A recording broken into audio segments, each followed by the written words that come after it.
ඔයා ආදරය කරන කෙනෙක්ට කියන එකම එක වචනයකින් ඒ කෙනාගේ හිතේ ඔයා ගැන තියෙන ගෞරවය තප්පරයකින් නැති කරලා දාන්න පුළුවන් කියලා ඔයා දන්නවද? සමහර වෙලාවට පොඩි රණ්ඩුවකදී ඔයාට නිකම්ම කියවෙන දේවල් තියෙනවා. ඔයා හිතන්නේ ඒක ඒ වෙලාවේ කේන්තියට කියපු සාමාන්‍ය කතාවක් විතරයි කියලා.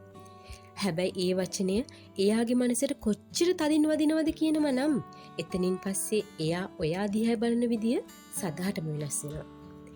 මනෝවිද්‍යාවට අනුව මිනිස්සු Tamanට ලැබෙන ශාරීරික රිදවීම් ලේසියෙන් අමතක කරනවා. හැබැයි Taman ආදරය කරන කෙනාගෙන් ලැබෙන මානසික රිදවීම් කවදාවත් අමතක කරන්නේ නැහැ. ලොකුම ප්‍රශ්නේ තියෙන්නේ මෙතනයි. ඔයා ආදරය කරන කෙනාට ඔයාට ඕන මගුලක් කරගන්න නැත්නම් ඔයා කවදාවත් හැදෙන්නේ නැහැ. අනිත් අය වගේ ඇයි ඔයාට වෙන්න බැරි?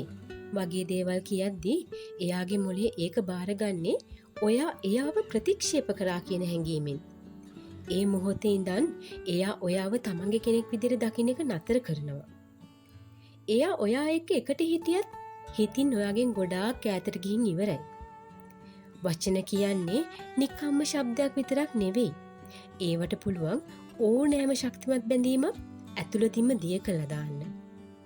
ඉතින් ඔයාට වැඩියෙන්ම රිදවපු වචනය මොකද්ද?